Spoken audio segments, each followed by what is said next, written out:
Hello, Good Shepherd and Saints Francis and John. I'm Father Lin Nguyen with Saints Francis and John. This week we prepare for the 8th Sunday in Ordinary Time. A reading from the Holy Gospel according to St. Luke. Jesus told his disciples a parable. Can a blind man guide a blind person? Will not both fall into a pit? No disciple is superior to the teacher, but when fully trained, every disciple will be like his teacher. Why do you notice the splinter in your brother's eye, but do not perceive the wooden beam in your own?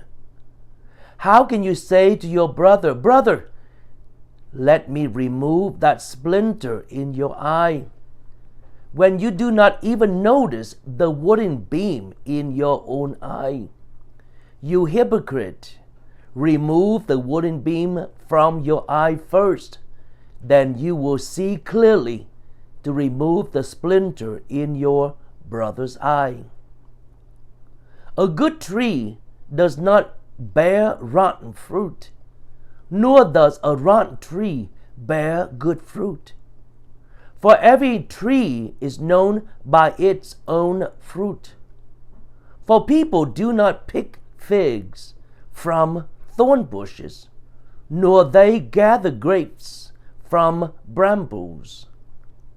A good person out of the store of goodness in his heart produces good, but an evil person out of a store of evil produces evil.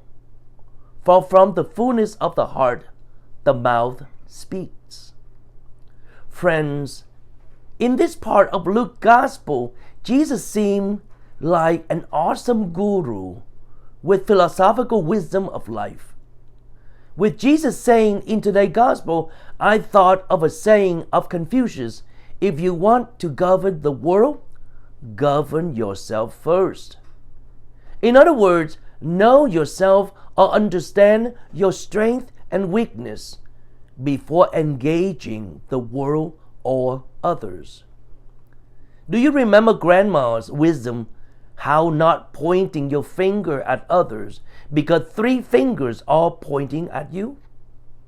How often, and if we remember about the instruction of the flight attendants that we must put our oxygen mask on first before we put it on others. How about this saying, wherever you are, there you are? And of course, the famous golden rule which Jesus used as well. Do unto others as you want to do unto you.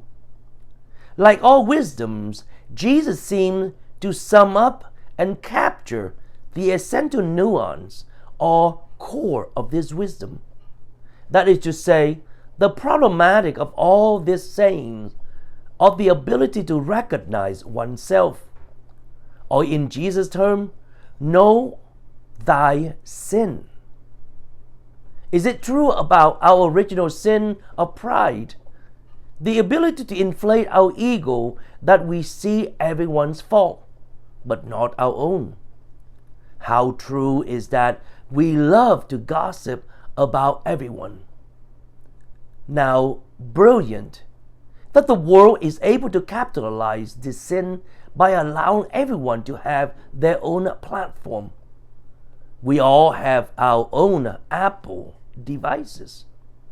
This is a profound aspect of sin that Jesus is addressing today in the Gospel.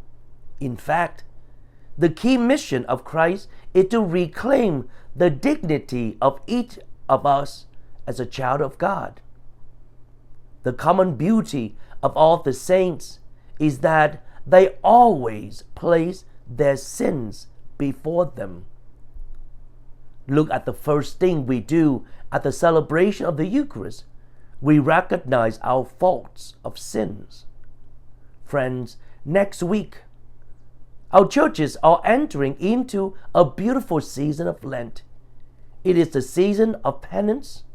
It is the season of purging our sins as we return to the hearts of God's mercy.